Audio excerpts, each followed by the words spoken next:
Salut, c'est Rosalis et Morgane. Et aujourd'hui, on vous parle d'animer un gros coup de cœur de cette saison, The Ancient Magus Bride ou encore Mahou Tsukai no Yome. C'est parti! Alors, on regarde ça en simulcast sur la plateforme de vidéo à la demande Crunchyroll. En ce moment, on est rendu à l'épisode 10 et je vous lis déjà leur résumé avant de vous dire ce que moi j'en pense. Chise Hattori a 15 ans, elle n'a ni famille, ni talent particulier, ni aucun espoir dans la vie. Un jour, elle est vendue à un sorcier, un non-humain, dont l'existence remonte à la nuit des temps. Il la prend sous son aile pour faire d'elle sa disciple et lui annonce qu'à terme, elle deviendra son épouse. Alors, les aiguilles qui semblaient à tout jamais figées dans son cœur se mettent à tourner à nouveau petit à petit. C'est plutôt bien résumé. En fait, ce qu'il faut voir, c'est que c'est un univers féerique, mêlé de fées, de sorciers, de magiciens, et le personnage, enfin les deux personnages centraux sont un peu perdus, un peu asociaux et qui ne désirent qu'une chose, c'est ne plus être seuls. Et leur rencontre va les rendre plus humains et c'est ça qui est intéressant. D'ailleurs, on notera au passage que Chise, c'est un personnage qui vient du Japon, c'est une jeune japonaise vraiment dans le type de personnage qui est haï par ses parents, qui a été abandonné et puis qui a vécu des gros traumatismes, qui a été raillé. Vraiment, tu vis le hijime typique de la jeune écolière. Et Elias, donc le non-humain, la créature dont on ne sait pas encore trop ce que c'est. Est-ce que c'est un démon, est-ce que c'est un monstre ou est-ce que c'est justement plutôt un humain qui a été transformé? Il est plutôt de style anglais, l'Angleterre mystique de l'époque des sorcières. Et en fait, c'est ce contraste à la fois culturel entre quelqu'un qui a vécu justement l'Angleterre victorienne et puis une jeune japonaise assez renfermée sur elle-même qui a vécu les railleries et puis l'oppression de ses camarades, qui est intéressant. Tout ceci en étant plongé dans un univers fantastique qui puise allègrement dans toutes les mythologies nordiques, bretonnes. Bref, ça en fait un très beau cocktail. Oui, et justement, par rapport à ce que tu dis, bretonne, il y a au niveau de la bande originale une vraie inspiration. Selon les séquences, en fait, si on va voir des dragons, si on va voir des elfes, on va entendre des sonorités un petit peu islandaises, un petit peu bretonnes, celtiques. Et parfois, ça va être plutôt magique. Il va y avoir plusieurs ambiances. Et justement, la bande originale, je vous en avais déjà un petit peu parlé dans ma vidéo favori musique, notamment Anisong et J-pop, parce que l'opening actuel est signé Junna, qui se trouve être la chanteuse de Mikumo dans Macross Delta, et qui interprète l'opening de The Ancient Magus Bride. Et là, il y a vraiment de la puissance dramatique. Watashi wa koko. 私を家族と言った。だからエリアスが私の手を離すまでは私はあの人のものです。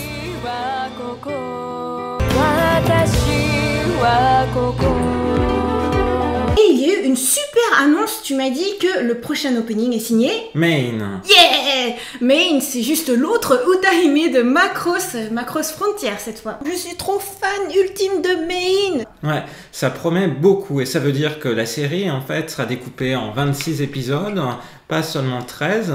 Elle fait suite à une série d'OAV, de 3 OAV qui étaient distribués en fait avec les tomes 6, 7 et 8 du manga. On les retrouve là aussi en simulcast sur Crunchyroll et la série animée complète a démarré en octobre. Donc comme tu le disais, on est à l'épisode 10. Il y a un découpage qui fait qu'on a à peu près 1 ou 2 chapitres du manga adaptés en un épisode de l'animé. Donc pour vous donner un ordre d'idée, il y a 41 chapitres au manga à l'heure actuelle. Donc en fait, on sent qu'ils auraient la matière pour faire à peu près une trentaine d'épisodes, mais on se doute bien qu'ils vont couper un peu avant pour ce qui sera la première saison de The Ancient Magus Bride en attendant une suite. Alors ce que j'étais en train de vous faire avec l'Apple TV, en fait on projette nous Crunchyroll sur notre super nouvelle télé 4K, mais aussi on peut voir sur tablette par exemple, on voit qu'il y a la saison 1 et aussi les OAV qui sont disponibles sur Crunchyroll, donc c'est trop bien quoi. Les OAV qui racontent une histoire inédite par rapport au manga, c'est-à-dire c'est une préquelle, ça se passe avant le manga et la série animée originale qui est en cours, et c'est l'occasion du coup de découvrir des choses sur la jeunesse de Chise. Ouais, Et vraiment, c'est le gros coup de cœur, je trouve, de cette saison-là. Parce que en plus, j'avais lu le manga il y a un peu plus d'1 an et tout. Et là, j'ai tout redécouvert, mais aussi avec la magie de l'animation. La musique aussi, tout devient super poétique et aussi super réel. Parce que dans le manga, il y a des séquences où ils vont faire du shopping en ville. Et je sais pas, c'est pas si marquant que ça. Alors que là, tu vois, avec toutes les couleurs, les bâtiments, tu te dis, oh, alors là, il y a matière à faire du anime tourisme. C'est sûrement inspiré d'une ville réelle. Quand Elias et Chise vivent dans leur ville britannique de campagne et également en fait quand ils vont voir Angelica à Londres, la capitale britannique, on voit vraiment les vrais lieux, c'est vraiment sublime. Si c'est un tel coup de cœur, c'est que l'effort pour le rendre en animation par le studio Wit Studio est vraiment notable en termes de qualité, tu le disais, au niveau de la musique, en termes de chara design, en termes de décor, parce que les décors c'est très important pour nous plonger dans cet univers de magie. Il y a une vraie réussite en fait dans toute la partie artistique de cette adaptation animée. Oui, et aussi je trouve que le caractère, enfin les personnalités des personnages, le caractère des caractères, enfin voilà, les personnages sont un peu plus fouillés, ou alors même dans les non-dits qui sont assez vastes dans le manga, les non-dits qui sont dans l'anime, tu le vois dans le regard ou alors dans les petits moments de silence et tout, et il y a des sentiments qui passent, et je trouve que chaque personnage en fait est super émouvant.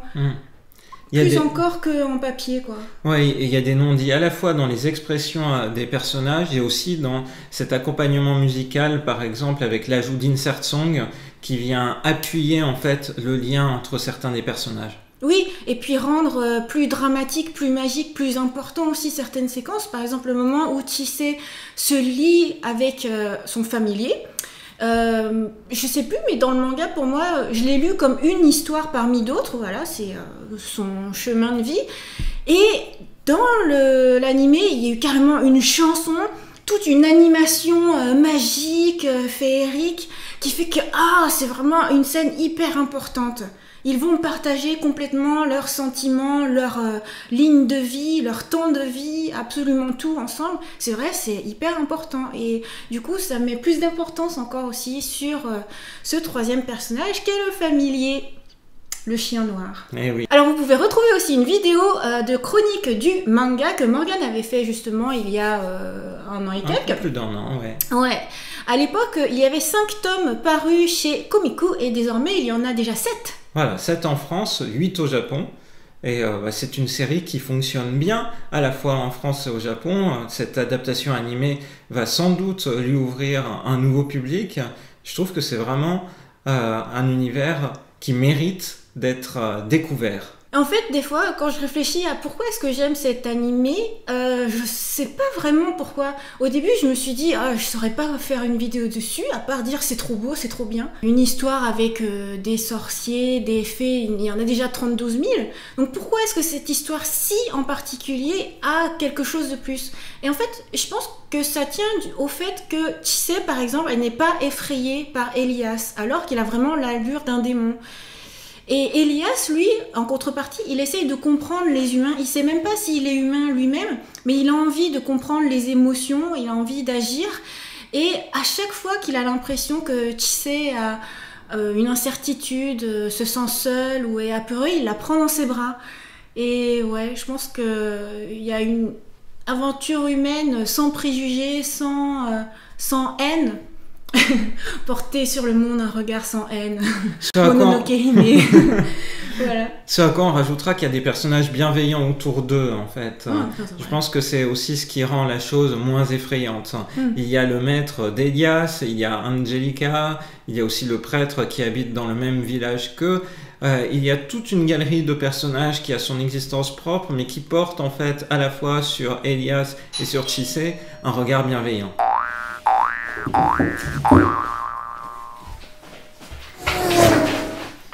Et nous avons reçu un colis.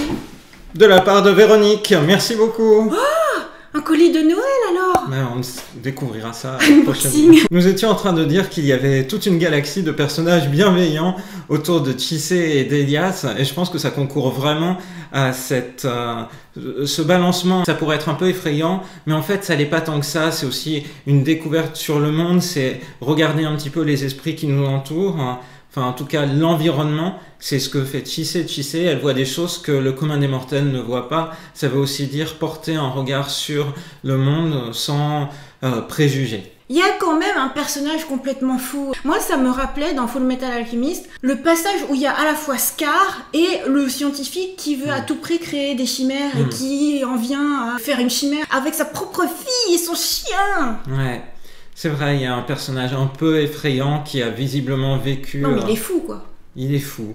Il a été rendu fou peut-être par son apparence d'immortalité. On ne sait pas encore véritablement. Ça, c'est la réflexion qui est présente dans toute histoire, quoi. C'est vrai. Quand t'es immortel, tu deviens fou. Ouais, mais c'est peut-être pas nécessairement le cas. Il y a des personnages dans cette série-là qui semblent avoir vécu une très longue vie sans être directement immortels, avoir vécu des centaines d'années, malgré tout ne pas avoir sombré dans la folie pour autant. C'est un thème en fait que la mangaka, je pense, elle affectionne. Parce que dans Frau Faust, qu'on aura l'occasion de chroniquer un jour prochain sur ta chaîne, qui est une autre œuvre en fait de Kore Yamazaki, mais il y a un peu ce même thème d'immortalité et de pouvoir qui apparaît.